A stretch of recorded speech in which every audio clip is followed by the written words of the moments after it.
Hey, Donovan. How are you feeling this morning compared to the way that you were feeling at the podium yesterday?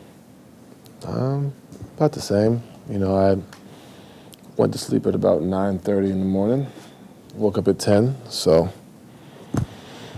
yeah, What specifically was running through your head?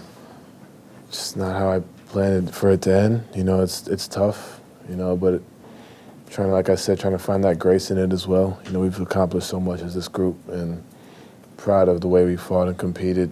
Throughout the whole season. The way we ended sucked, but you know, ultimately you wish you could be better. As a whole, and we weren't. And yeah. In any way, did the result of this series against the Knicks change your view of what you can do and what you can become No. in the future? No, you can't.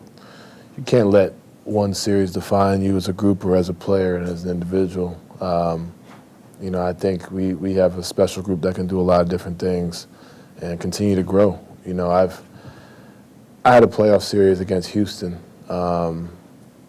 I've shot something like 30% from the field, 20 from three.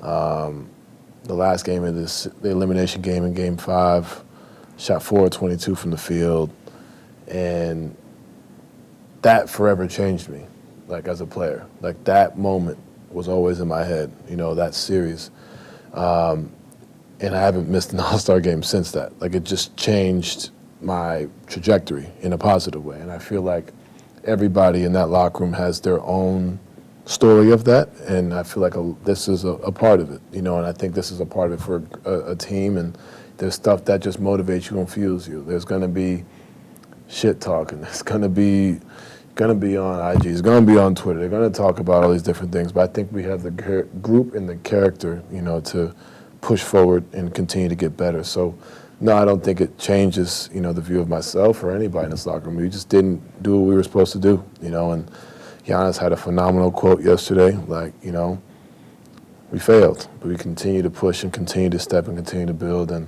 I'm excited to build with this group. Yeah. Where do you think that this group needs to improve going into next year? I think going into next year alone, I think just having this behind us, I think helps. Just off of that, as far as personnel and stuff goes, that's not my job. I think we have that experience behind us. I think that helps, understanding what we can be better at as individuals. Obviously, we got to get in there and help rebound as a whole. When you think of rebounding, you think of bigs, and that's not entirely fair in a series like this. Mitch Robertson's a hell of a rebounder. We got to get out there and help the bigs rebound. But then on top of that, like I said last night, Josh Hart had 12 last night. He's a guard. You know what I mean? So it's on all of us, to execute the little details. Execution is huge. Being able to be there for each other every possession, and knowing where to be and knowing what comes with different things, knowing what comes with taking care of home court, how impactful taking care of home court is, and not starting the series 0-1 on your home floor.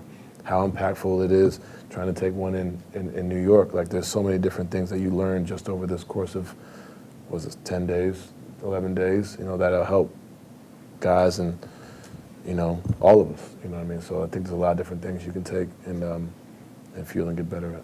You spoke about what that Houston series did for you. Mm-hmm. What do you hope that this series does for Darius?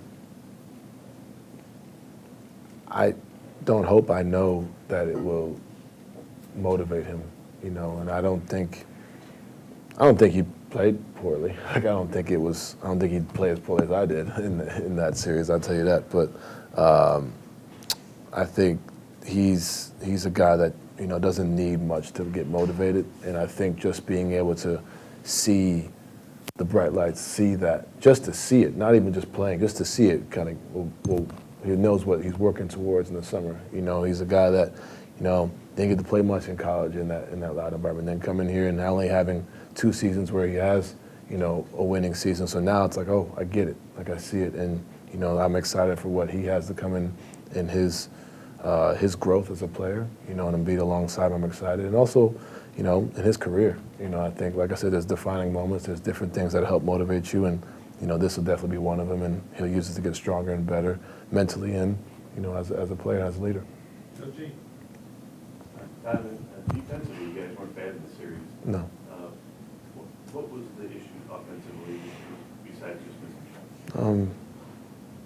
That's a big part, to be honest, but execution. I talk about little things, little details, screening angles, how to cut, live cuts, different actions, growing. Like if something works, just stick with it. Something doesn't work, we got to be able to switch it on the fly.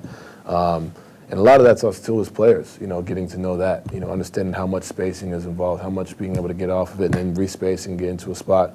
But then on top of that, you got to hit shots. And from top to bottom, we didn't do that. So no matter how well we execute different things, if you don't make the end results, make a shot, and we didn't do that as a whole. Jeff, she's on the show. Donovan, do you try to put too much on yourself, or is it hard to put a team on your back when you've said repeatedly here that you didn't come through for the guys? I feel like that's ultimately allowed me to become who I am today. I've had a lot of people tell me that I shouldn't feel that way all the time, my mother included.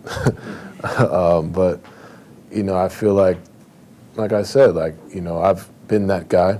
We all know I've been that guy before in playoff series and regular season, and I wasn't. So I feel like I deserve, as much as the praise I get, I deserve the other side of it. You know what I mean? And that's what hurts. It's just like you weren't there. You know what I mean? So the answer is no. If you ask the guys in the locker room, they'd probably say yes. If you ask my mom, she damn sure would say yeah. But for me, it's just how do I just continue to get better? And how do I continue to be there in every moment for this group? And there are going to be days we don't shoot the ball well.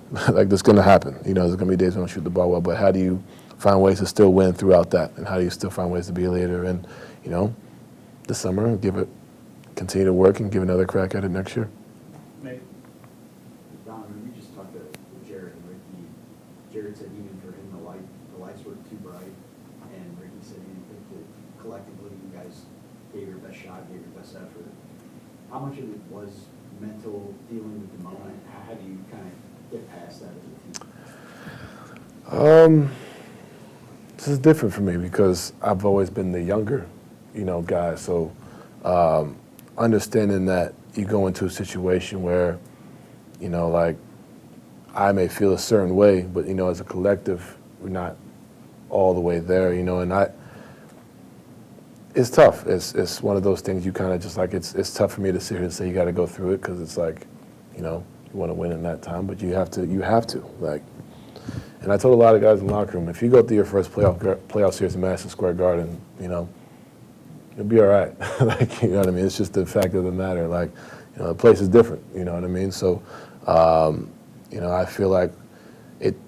I remember my first playoff series in OKC and how loud it was, and it's allowed me to not really be rattled by anything outside of that. Kind of understanding it's what's in between the lines, but that's not the case for everybody. Understanding that,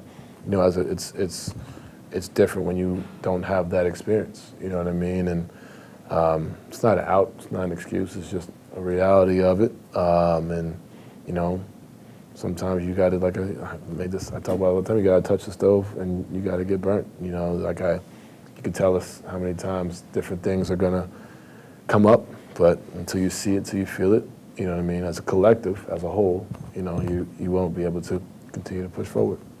All right, guys, I go with my last two. I get Donovan out, Ashley and David Kelsey. Ashley Bassett, Cleveland.com. Donovan, I know when Darius talked yesterday, he said in the locker room guys were kind of already talking about using this to fuel them in the summer. I guess, number one, your experience, what's the most effective way to do that? And number two, have you seen kind of these wider conversations happening?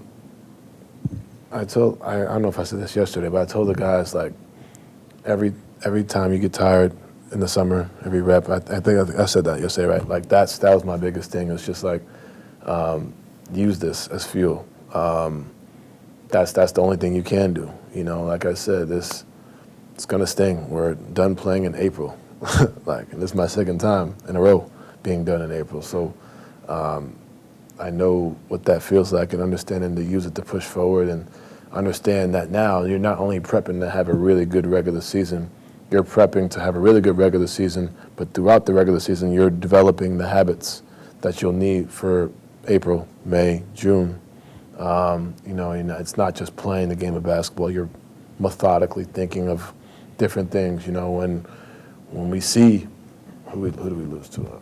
A Philly. We lost the season series to Philly. Understanding what that game at home a few weeks before the season and what that means. Understanding the significance of those games throughout the regular season. Understanding what, being able to, manipulate the game, being able to work on those tendencies throughout the whole season. Understanding what that means, and it starts from October all the way up until now, and developing those habits. So when you're prepping for the summer, you're prepping to be successful throughout the regular season, but you're also working to build, as a whole build to get to this point. And when the playoffs come, and if all else fails, you fall back onto those habits that you've built continuously. Thanks. What was the conversation like with JV this morning, just kind of wrapping things up, but kind of putting everything in perspective, even, I know, only 12 hours later? Yeah, we didn't really talk much. We'll probably talk again at some point in time. We will, not probably we will, but I think now it's just like, man, like it's tough, like, and that's where it's real life, like, you know what I mean? That's where you're at, and it's one of those things where I gotta go back to Giannis's quote, like what he said yesterday, man. It's real, like you try so hard and you fail, all right, but how do you move forward? How do you deal with that? How do you deal with the scrutiny that comes with that? How do you deal with the noise? How do you deal with that? And I think for us as a group and me myself, is just get back in the lab, like get back to work, and take joy and take pride in the life that you have and what you've been given. And then when the time comes, like, all right, like the month is over with, and I'm building back up. But understanding that, like, it's not always going to be easy. It's not always going to go your way. And it sucks. It hurts. It's terrible. Like, I'm riding 30 minutes of sleep here, but like, I wouldn't want it any other way. Like, I work hard for this. Like, you know what I mean? You go through this beauty in the struggle. Like, you know what I mean? There's going to be a time where we figure this out. You know what I mean? Like, I'm 6 years in and I haven't made it past second round. There's going to be a time where I figure it out. And it's coming. Like, you know what I mean? But if I'm not going to let this, I don't think any of us are going to let this define us, define me. And I'll be better for it. We'll be better for it. And yeah.